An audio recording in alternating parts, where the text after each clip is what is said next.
Whether we are first-year members or returning members, we want to grow as a group because, like Mr. Sharifuddin said, we are the ones that the school has decided to represent the school in all of its endeavors, the things that we want to improve on, the things that we want to accomplish, the way that we want to represent ourselves to the community. We have all of those opportunities, and you guys are at the forefront of that. And a lot of people take student government for granted as a position that you get voted into and then you don't really have to do anything and you get to go on field trips and eat food and it's delicious. But in reality, if our government worked that way, nothing would get done. Democracy would prove to be ineffective and we cannot let that happen, right? So as a group of students who are democratically elected, democratically chosen to represent your peers and the school, whether it's within the school or to the rest of the community, we have a duty to uphold.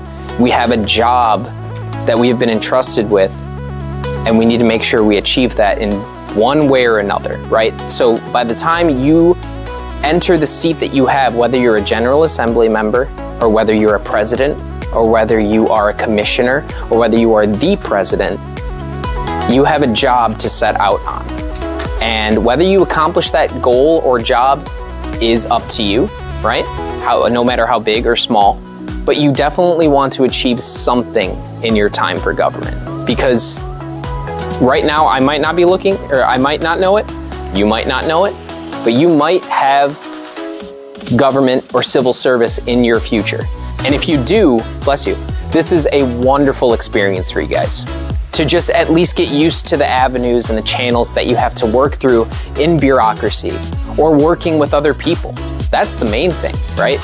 Because even if you don't work in government or do anything with social service or civil society in your life, this is still giving you an amazing opportunity to work with peers, not only of your grade level, but at the same school, right? So you could be a senior working with a 6th or 7th grader about genuine issues that exist in the school or genuine things that 6th and 7th grader wants to get done because they have an idea, right? And so at the very least, this is an opportunity for you guys to work and collaborate, because that is something, unless you run off into the forest and live like a hermit for the rest of your life, you will be doing for the rest of your life. Every single one of you, your jobs, you will be working with people. When you go to college, you will be working with people. We're constantly collaborating and growing because that's honestly how progress is made. We don't do it alone, we do it with other people, okay? That's about it. I think that's where we are different, to where we do have those one-on-one relationships, professional relationships. We do offer the opportunities. We are part of those opportunities, right? So that's where I think the connection is different in a setting like ours versus, your traditional setting with 6,000 kids, right? What's the likelihood of building those connections? It's difficult. I'm not saying that's wrong, but that's the power of choice. Program, which in the next couple of weeks, you're gonna hear some good news because we are signing contracts with urgent care centers to where students in the CNA program are gonna have to put in hours in clinical rotation. You are actually now going to see physical patients, confidentiality, making sure you don't make a mistake, right? All of these are going to be in your hands at this point. Huge for students, because by the time you graduate, you pass the state exam, guess who's going to employ you? The same people who took you in for the internship. So right out of high school, you're making a lot of money for working together as a group, making sure everyone's doing their job. And if somebody is behind, right, we don't go after them. Obviously, they're behind for a reason. What do we do instead? Help. Hey, I'm ahead. This person has all the best ideas. Well, no. That's why you vote on them. That's why it's a democratic process. When we came up with the radio station, the CTE, this went through hundreds. If I tell you hundreds of people, this went through hundreds of people, including members of the community. Like beyond your voices, beyond the staff voices, and staff can attest to this. The logo, guess who selected the logo? It wasn't me. No. all 450 staff members of HES voted. I think we had at 1.6, came down to 3. And then that logo that's out there was because of 450 staff members who voted for your sign. Guess what? I had nothing to do with it.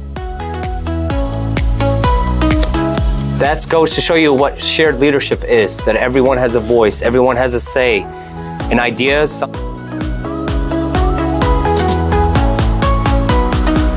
We have everything run by our executive producer. She's not here right now, but she runs the show. We have all these podcasts. We have different events like Nights with the Nest, where we read bedtime stories to kids. We have Chirping with the Nest, where it's podcast every Wednesday at 4 and 9, where we bring up any topic you want, just student related. Like our last question was, what's the most impactful thing you've done? Or what's something that stresses you out as a student and how can you deal with that? So we get questions that relate to us as students, stuff that we can relate to. We also air announcements. We have podcasts. We bring in influential figures to talk about our community. Like we did one with the mayors. We did one with...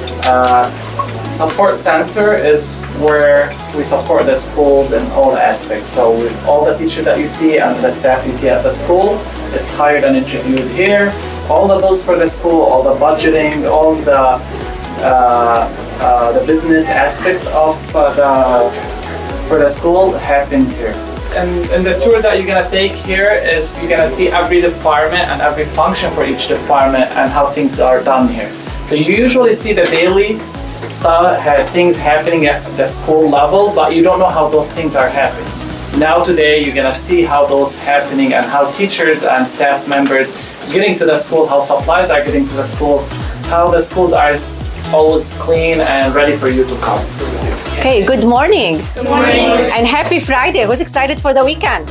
All right, awesome. We're so happy to have you here today. So proud of you. So glad we're here. So my name is Miss Beidoun. I've been working with Hamadi Educational Schools since 2006. I know that sounds like a long time ago. Fun fact about me, my kids went to STAR. 2 of them graduated from STAR and 1 of them is in high school in STAR right now too. So I'm also a parent. I get to see it both ways. I'm the Director of Human Resources. Does anyone know what Human Resources does? All right, go ahead. They hire teachers, they do whatever teachers need.